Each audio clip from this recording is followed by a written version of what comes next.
prominent situation that we talk about a lot with probabilities, and this is called the complement, or just we're going to use the term not, and I'll have some notation that your book doesn't use, but that you'll need to be familiar with when I use it in class.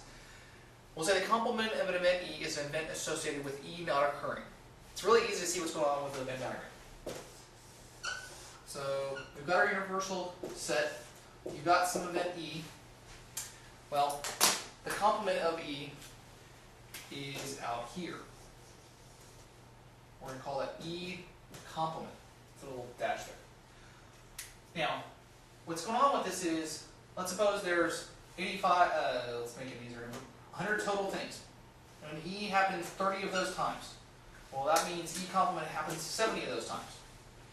So the probability of E here, the number of ways E can occur, divided by the total, is 3 out of 10. The probability of E complement is 70 out of 100, is 7 out of 10. Well, looking at this, we should hopefully see either E happened or E didn't. Either E happened or E complement happened. If I add up the 30 plus 70, I have to get this amount. That is the number of ways each of those things happen, add up to the total. Similarly, if I take the probability of E plus the probability of E complement, those add up to 1 here, but they have to add up to 1. That's all the things. Either E happened or E didn't. Right? And that's what we're going to call the not and the and or not. But the relationship here, another way to write this is to say that the probability of E equals 1 minus the probability of E complement. Example 1 here says, in a particular cross of 2 plants, the probability that the flowers will be red is 0.25. What's the probability that the plants will not be red? So the probability of red is 0.25. We know the probability of red complement should be 1 minus the probability of red. So this is 1 minus 0.25 or 0.75. Question B, part B rather, says, what's the probability that the plant will be blue? This isn't a question you're going to see much on the exam, but that's kind of a trick question. We don't know. Not red is not the same as blue, right? We do know it has to be less than or equal to 0.75, but we don't really know more than that because we don't know what the options for not red are. Be a little careful with this. This is not something I'm going to stress too much in this class, but that's an important topic to recognize, is that blue does not mean the same as not red. Example 2 says, if you're dealt 1 card from a standard 52 card deck, find the probability that you're not dealt a queen.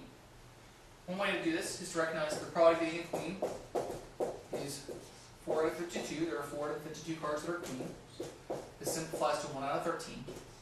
So the probability that the card is not a queen is 1 minus the probability that it's a queen, which is 1 minus 1/13, or 12/13. There are other ways to do this too, but that's certainly one that will work. Example 3, the probability that South Florida will not be hit by a hurricane over at least once in the next 10 years was computed to be 0.047. What's the probability that South Florida will be hit by a hurricane at least once in the next 10 years?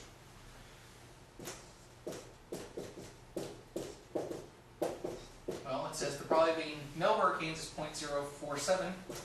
The probability of the opposite situation of the complement. This is very similar to the idea of negation. If the probability of not getting hit at all in the next 10 years is 0.047, then 1 minus that must be the probability of being hit at least once, of sometimes getting hit.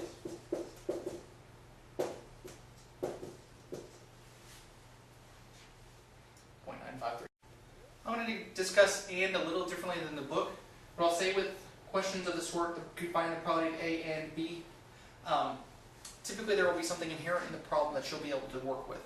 You'll use one of the other methods we'll talk about with probabilities to do that. So for example, suppose that you drew 1 card from a standard 52 card deck, find the probability of getting a red king.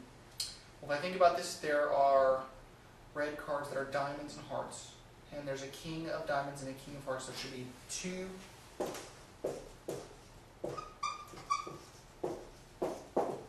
out of the 52 cards. Although you could have just said red king, but this is the same as saying red and king. Right? So those 2 properties are there together, and that's what an and question will look like. If I look at a Venn diagram of this situation, the probability of A and B occurring at the same time. In the diagram, it's going to be listed right here. It's also called the point of the intersection of those two sets. When I look at the OR, that is the probability of A or B, what I'm really talking about is everything that's an A or B or both.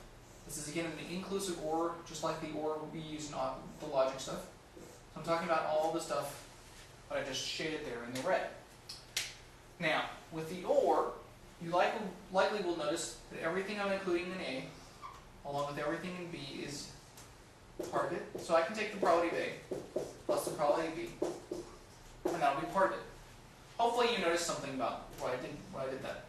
This part right here was part of A. This part right here is also part of B. So you got to count it twice. That's a problem. We only want to count it once. So we need to subtract off the probability of A or B from that to correctly, the probability of A and B, to correctly calculate the probability of A or B. So the probability of A or B is the probability of A plus the probability of B minus the probability of A and B. In example 5, you're asked, if one card is randomly selected from a deck of cards, a standard 52 card deck, what's the probability of getting a jack or a heart? You're going to find the probability of getting a jack or a heart. Well, it should be the probability of getting a jack plus the probability of getting a heart minus the probability of getting a jack and heart. We usually say that's a jack of hearts.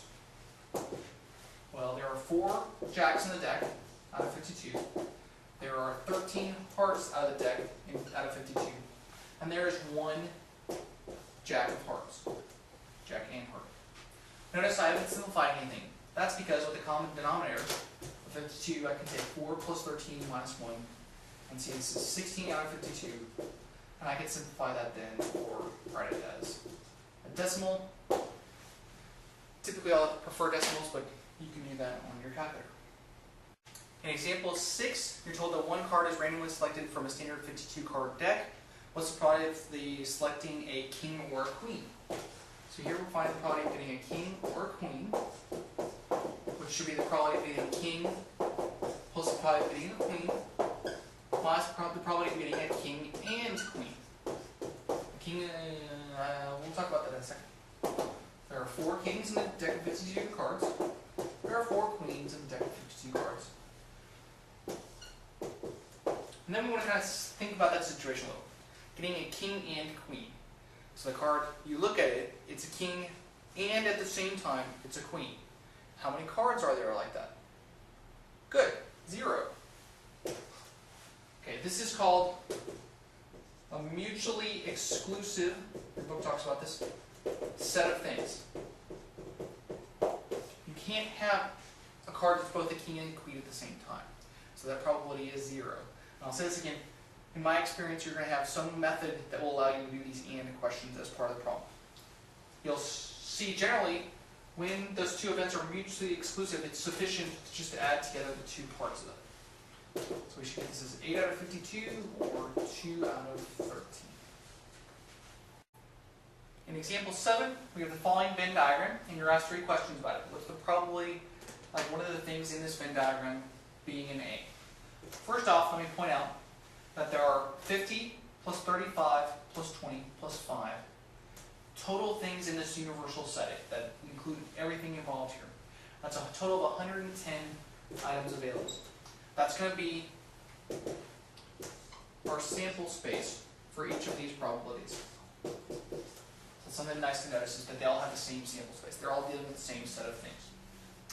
Now, when I'm talking about finding the probability of A, everything in this circle is in A. Everything in this circle is in A. How many total things are there here in A? Well, 35 plus 20, there's 65 things. You can simplify that if you want. That is the probability of A. It's 55 out of 110. When I draw the Venn diagram like this, this is what I mean. Question B. Find the probability of A and B. Well, that's this part right here. There are 20 things that are both part of A and part of B. A or B. There's 2 distinct ways to do this. We can do this straight from the formula, That is, we can take the probability of A plus the probability of B minus the probability of A and B. Alright, so this would be, probability of A was 55 out of 110, plus the probability of B was 25 out of 110. Probability of A and B was 20 out of 110. And we'll get 60 divided by 110.